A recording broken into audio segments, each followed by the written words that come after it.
BWOne here from BWOne, and we finally have the Galaxy Note 3 in the house here. And we're gonna do our unboxing, and we're gonna do a first impressions of the Galaxy Note 3. What's interesting right now already is that it's coming in AT&T packaging, not the traditional Samsung packaging that we're so used to with their flagship devices, but this is their flagship for the fall of 2013. So we're gonna do an unboxing, we're gonna do a little bit of a setup, and a first impressions of the Galaxy Note 3.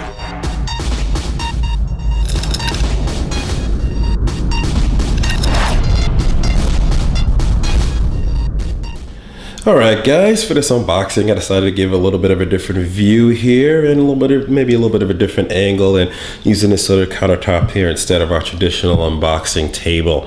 Alright, so we have the Galaxy Note 3 here, and you can see the box is a little pre-opened. Well, AT&T PR team does set up these devices before getting them to us, so they do open the box ahead of time. So if you're worried about it being a full pure unboxing, well, poo-poo, too bad. It's gonna be an unboxing the best way we can do it here with what you see here. Speaking of the box, it's pretty interesting that it's not Samsung's box, but it's AT&T's traditional packaging, which I've always found kind of bland and a little on the ugly side. But nevertheless, just go ahead and open up the box here. See what we have. We have the quick start guide here from AT&T, talking about how to set things up. There's the Galaxy Note 3 here itself. We'll get to that bad boy in just a second. See what else we have inside. It's like we have your health and safety guide instructions. You have, looks like this is S pen replacements. That's pretty nice. That could be something pretty useful. You do have your wall charger here. And then you have your USB cable, which is a USB 3.0 cable, so it's going to be for faster charging and faster transfer speeds, especially with a USB 3.0 port. So it takes this sort of special connection right here. You can still plug in a standard USB port inside the Galaxy Note 3, but this one in particular will give you the best charging and syncing speeds. So definitely want to keep that around. All right, so it looks like that's all we have inside the box here. Let's go ahead and move this over, and let's take a look here at the Galaxy Note here itself. We'll move the box out of the frame there a little bit further. Let's take a look at what we have here for the Note itself. You can see it's pretty nice. Has a nice back here, and it's still a removable back. It's the faux leather backing that they have here. One of the big changes that they've made over the other Galaxy lines is sort of giving it a little bit more of a professional feel with it. Go ahead and remove that because it still has a removable back plate here. You see here you have the battery and SIM card slot. Let's go ahead and pull this battery up. So we get here, we get should be a 3,200 milliamp hour battery that you get inside the Galaxy Note here. Galaxy Note 3, you do have your SIM card slot there.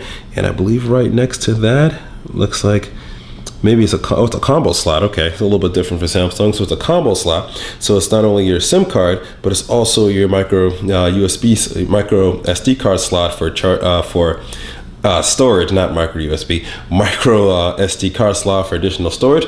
This is a 32 gigabyte model that we have here, but you can get a 64 gigabyte model and also expand the storage up to 64 gigabytes of additional storage. All right, pretty traditional sort of styling on the inside for Samsung. A little bit different here is from the Galaxy S4 to the Galaxy Note 3 here. So camera sort of module is a little bit different. As still a 13 megapixel camera, but the flash is a little bit closer, and it's sort of all in this sort of one block right there. A little different. It's a little bit different shape too. Go ahead and snap that back on here. It's a 13 megapixel camera that's also capable of 4K HD video, so that's even higher than your standard 1920 by 1080 video. That's also, as we boot this up here, there we go. It's also powered by a quad-core processor, the Snapdragon 800 processor, one of the fastest ones out there. Comes with 3 gigabytes of RAM, one of the largest sizes of RAM that you're going to find in most phones today. Also comes with, like I said, 32 or 64 gigabytes of storage options. Runs Android 4.3 as the Android base code, basically base code of Android on it, but it is running TouchWiz on top of it as well too, with the sort of S Note and S Pen configuration, sort of those extra added features. And it does include the S Pen, which is right here at the bottom.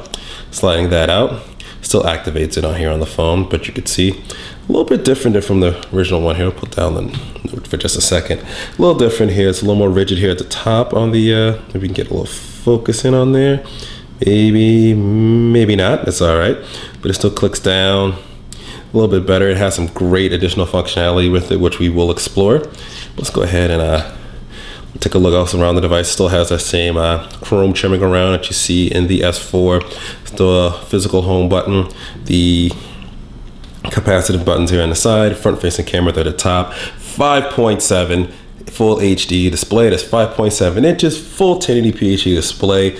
Definitely amazing that they still get it at 5.7 inch size, but keep it pretty thin and pretty light, and the bezel's pretty thin on it as well too. Comes in white, black, and I believe pink, and the three main colors that it comes with. I think here in America it's just going to be on white and black. I'm not sure about the pink version. I know they had it at the event, but you can take a look here. You have your what am I forgetting about that? That is your headphone jack there at the top. Looks like you have your USB port here at the bottom. So you can see here it's the USB 3.0, but you can plug in a regular USB port into it to charge and sync. It's going to be a lot slower though. Looks like you have your speaker grill here at the bottom. It's in on the back, just a little bit of a different there.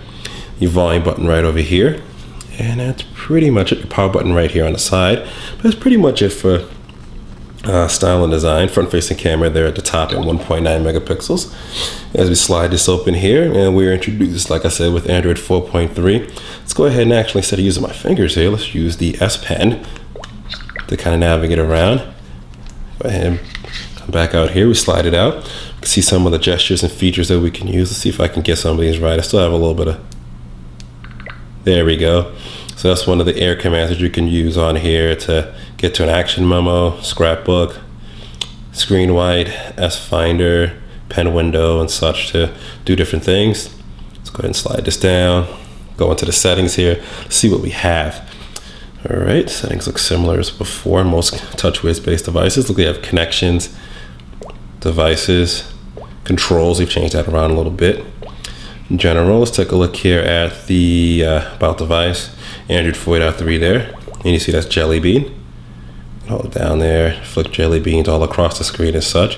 See, it's a pretty snappy device because that Snapdragon 800 processor is pretty fast, and that 3 gigabytes of RAM is pretty nice as well too. Go ahead and hit back here. We'll go actually into, let's see here, storage. So you have 32 gigabytes of storage. Let's see. We have the minimum system out storage space required to run the system. It takes about 6 gigs away from you there.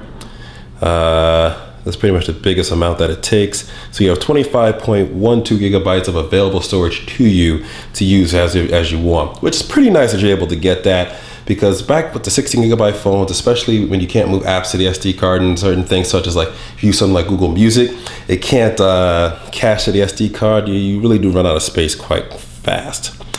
All right, let's take a look at some of the multitasking. I think we just need to, we'll physically hold this down. Go into the